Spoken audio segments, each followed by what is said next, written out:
At times I think about it and I feel like he was here and he disappeared and nobody knew about him. Definitely one of the most brutal cases I think Richmond detectives have ever worked.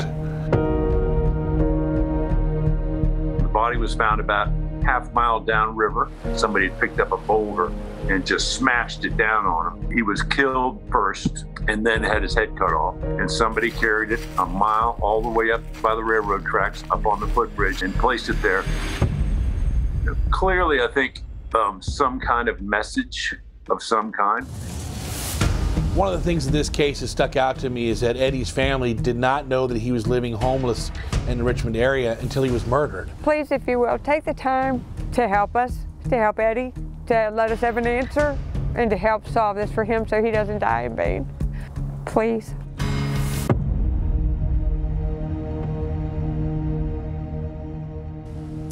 It's a murder mystery more than 2 decades old. Who killed 39-year-old Navy veteran Henry Northington? Crime Insider Jon Burkett, in partnership with the Reopen the Case Foundation, tells us about the case known as Beheaded at the Bridge. His mother and father never got closure, dying after their son Henry Northington was murdered. But 23 years later, his 2 sisters still struggling to find out why. They say Reopen the Case is giving them hope.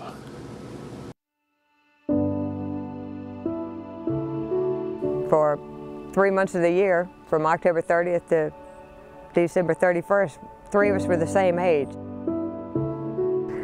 That's Eddie when he was in school. He was good to talk to. 23 years ago, that Eddie was murdered, and this bridge I'd never been to. Ooh, this gives me the willies a wee bit. Do you know where his body was?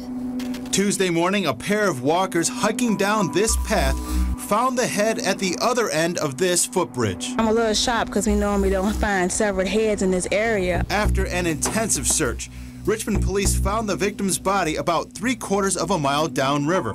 But the identity of the white man and the answers to other key questions remain unknown. The victim is Henry Edward Northington, and people that were close to him called him Eddie.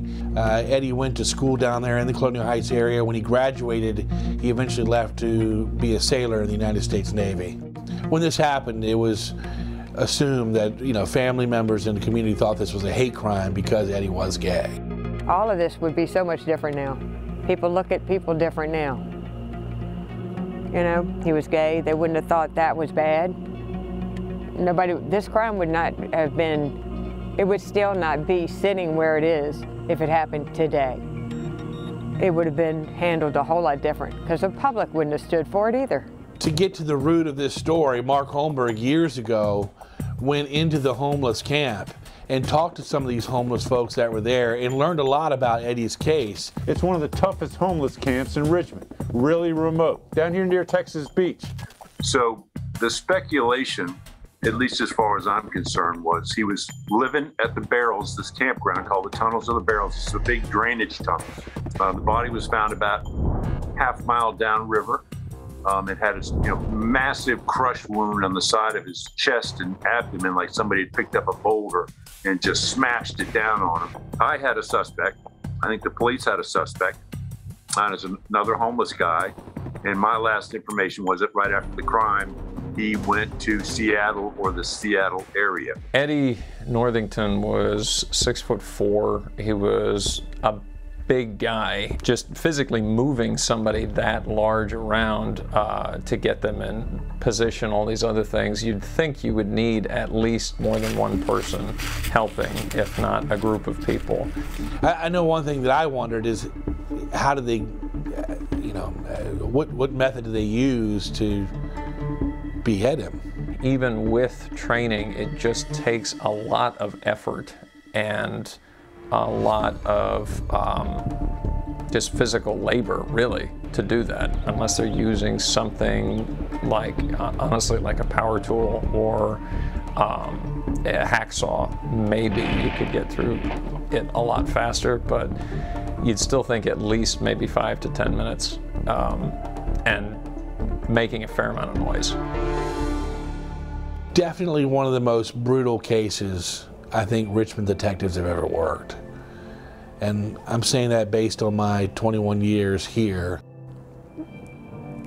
I could have never imagined in my lifetime this something would have happened like this to anyone. And it's still hard to believe in after all these years that it happened to Eddie. No, no, I just hope somebody helped. Somebody knows something. People saw something. I know they're scared. I was scared. That's why I didn't say stuff before, because I have family to protect. But at this point, you know, as things go on and years go on and people pass, I don't want to die not knowing, or not trying to help find out what happened to my brother. Neither does my sister. It's only Diane and I. We just need help. That's all I can say. The homeless camp has since been dismantled, but Northington's remaining family members still hope someone with answers comes forward. If you know anything about who killed Henry Eddie Northington, call 833-RTCF-NVA or submit info via email at tips@reopenthecase.org.